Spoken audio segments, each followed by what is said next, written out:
स्वागत है आप सभी का आपके अपने YouTube चैनल पर। आज हम यहाँ पर बात करने जा रहे हैं उत्तराखंड की जो आगामी परीक्षाएं हैं और साथ में उत्तराखंड राज्य की जो राजनीतिक जानकारी है, इसका जो राजनीतिक इतिहास है, हम इसकी यहाँ पर चर्चा करने वाले हैं। और इसमें आपका जो सर्वप्रथम हम यहाँ पर शुरुआत करेंगे, ये होगी आपकी चंद राज्यवंश की। तो आपकी परीक्षाओं में भी और राजनीतिक इतिहास के रूप में भी इसका एक अपना काफ़ी महत्वपूर्ण पक्ष है। हम इसमें बात करें तो काफ़ी इसमें जो महान शासक हुए थे, आपका सोमचंद है, भारती चंद है, लक्ष्मी चंद है, रुद्रचंद है, तो इस प्रकार के काफ़ी सारे शासक थे। किस प्रकार से उन्होंने उत्तराखंड राज्य को जो वर्तमान समय तक पहुंचाने के लिए उनका जो योगदान है वो किस प्रकार दिया गया, उनकी जो स्थापत्य कला है तो किस प्रकार से उनका उसमें योगदान है, किस प्रकार से उनके द्वारा जो कुमाऊं में काफ़ी सारे जो नगर थे उनको बसाया गया। तो हम इसकी यहाँ पर संपूर्ण जो जानकारी है ये हम यहाँ पर प्राप्त करने वाले हैं। तो आइए हम इसकी यहाँ पर शुरुआत करते हैं। तो हम बात यहाँ पर कर रहे हैं कुमाऊं का चंद राज्यवंश। अब हम किसी भी अगर वंश की बात करते हैं, हम जैसे उदाहरण के लिए हम ले लें कि गुलाम वंश। तो हम गुलाम वंश की जब हम बात करेंगे तो सबसे पहले हमारे दिमाग में आता है, ये सबसे जो पहला प्रश्न बनता है वह इसका संस्थापक कौन था, किसके द्वारा इस वंश की स्थापना की गई। ये आपका क्या सबसे जो बेसिक क्वेश्चन है ये यहाँ पर बनता है। तो जब हम चंद राजवंश पढ़ेंगे तो हम बात करेंगे इसका संस्थापक कौन था। अब देखिए, जब हम यहाँ पर संस्थापक की बात करते हैं तो हम क्या, क्योंकि इसका जो इतिहास है तो काफ़ी स्पष्ट रूप से नहीं हमें प्राप्त हुआ है, परंतु हम तत्कालीन साक्ष्यों पर अगर नज़र डालें तो उससे हमें इस राज्यवंश की प्रारंभिक जानकारी प्राप्त होती है। अब यहाँ पर देखिए, संस्थापक की जब बात हम करते हैं तो यहाँ पर दो नाम उभर कर सामने आते हैं। पहला जो नाम है ये आपका सोमचंद का, और दूसरा जो नाम है ये थोड़चंद का। कई जगह थोड़चंद को जो लिखा गया है ये थोहरचंद।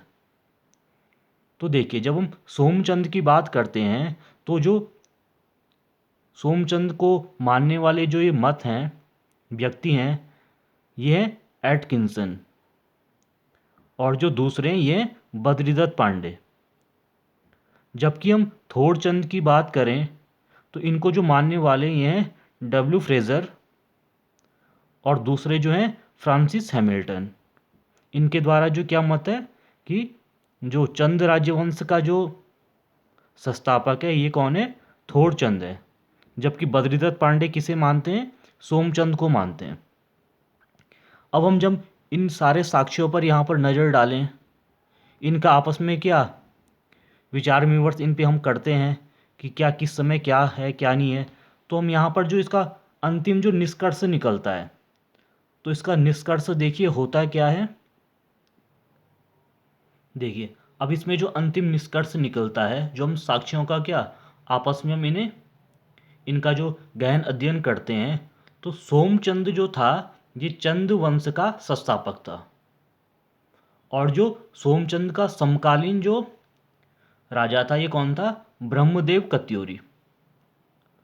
अब देखिए, कहा क्या जाता है कि उस समय जो कत्यूरी साम्राज्य था इसमें क्या काफ़ी उथल पुथल चल रही थी। तो यहाँ के जो कुछ लोग जाकर कन्नौज के शासक के पास जाते हैं और उन्हें क्या अपना यहाँ पर कोई उत्तराधिकारी भेजने की बात की जाती है। तो उसके बाद यहाँ पर क्या सोमचंद आते हैं, और सोमचंद से प्रभावित होकर जो ब्रह्मदेव कत्यूरी थे उनके द्वारा क्या किया जाता है कि सोमदेव से अपनी एक जो एकमात्र पुत्री थी उसका विवाह सोमचंद से कराया जाता है। और साथ में सोमचंद को 15 बीघा जमीन दहेज में प्रदान की जाती है। और जिस भूमि पर सोमचंद द्वारा जो राजबुंगा का किला है या अपना जो साम्राज्य है वो स्थापित किया जाता है। तो इस प्रकार से क्या इसका जो अंतिम निष्कर्ष आता है सामने उभर कर ये आता है। तो जो हम यहाँ पर संस्थापक की हम बात कर रहे थे, जो क्वेश्चन स्टार्टिंग में उठा था, तो जहाँ पर संस्थापक की बात आएगी तो ये कौन होगा, ये आपके सोमचंद। दूसरा जो यहाँ पर क्वेश्चन उठता है वही आए कब थे। पहला में कंफर्म हो गया कि कौन थे, सोमचंद थे। दूसरा आए कब थे, कब जाके इनके द्वारा ये चंद जो राज्यवंश है इसकी स्थापना की गई। अब देखिए जो सोमचंद थे ये क्या थे, शिव के उपासक थे। जबकि आपको पता होगा कि क्या उत्तराखंड में जो शंकराचार्य के आने से पूर्व यहाँ पर बौद्ध धर्म का बोलबाला था। और इसका जो प्रमाण क्या है, जो क्रातत्य देव का जो ताम्रपत्र है ये इसका प्रमाण है। अर्थात जो शंकराचार्य हैं उनके उत्तराखंड में आने के पश्चात सोमचंद यहाँ पर आए थे। अब हम यहाँ पर आगे बात करते हैं कि इतिहास हम उठाकर देखें, इतिहास में होता क्या है, कोई भी जब शासक यहाँ राज्य करना प्रारंभ करता है, वो भारत में कहें या कहीं बाहर कहें, तो स्वयं को क्या करता है, वो अपने नाम को किसी प्रतापी राजा के साथ ऐड कर देता है कि मैं उसका वंशज हूँ, मैं उसका वंशज हूँ ना, ताकि उसे एक ऊंचे कुल का माना जा सके। तो ठीक इसी प्रकार सोमचंद ने क्या कर दिया, आप पढ़ेंगे चंद राज्यवंश, तो जो यहाँ पर चंद ऐड हुआ है ये ऐड कहाँ से हुआ है, ये ऐड हुआ है कन्नौज के जो शासक थे चंदपाल फूर अथवा भौर। तो ये क्या उनका उनसे क्या अपना जो वास्ता रखने के लिए, ताकि ये पता चल सके कि मैं चंदपाल का वंशज हूँ, तो सोमचंद ने अपने नाम के साथ चंद ऐड कर दिया। और अन्य जो शासक थे चंद राज्यवंश के, उन्होंने क्या जो ये चंद था इसे अपने नाम के साथ चलते रखा, मतलब अपने नाम के साथ ऐड इसे करते रहे। तो यहाँ पे क्या पता चला कि जो सोमचंद है इसका कनेक्शन किसके साथ है, चंदपाल के साथ। अब हम चंदपाल का जब इतिहास पढ़ेंगे तो हम देखेंगे क्या जो महमूद गजनवी का 12वां आक्रमण था 1018 में, उस समय चंदपाल कन्नौज में शासन कर रहा था।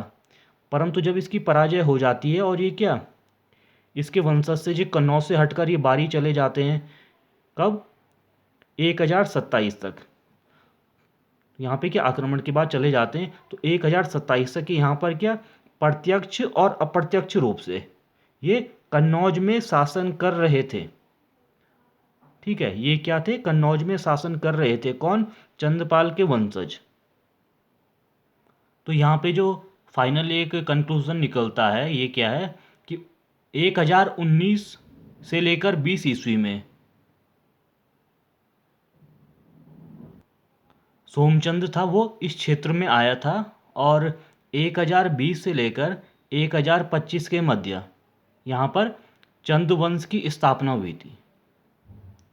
तो यहाँ पे हमें क्या दो बातें पता चल गई कि जो चंद राज्यवंश का जो संस्थापक था ये था सोमचंद, इसका जो समकालीन था ये कौन था, कत्यूरी साम्राज्य का जो शासक था ब्रह्मदेव कत्यूरी। तो ये क्या इसका समकालीन था। और जो चंद राज्यवंश की स्थापना हुई थी ये कब हुई थी, 1020 से लेकर 1025 ईस्वी के मध्य।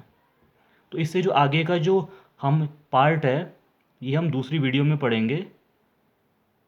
तो तब तक के लिए धन्यवाद।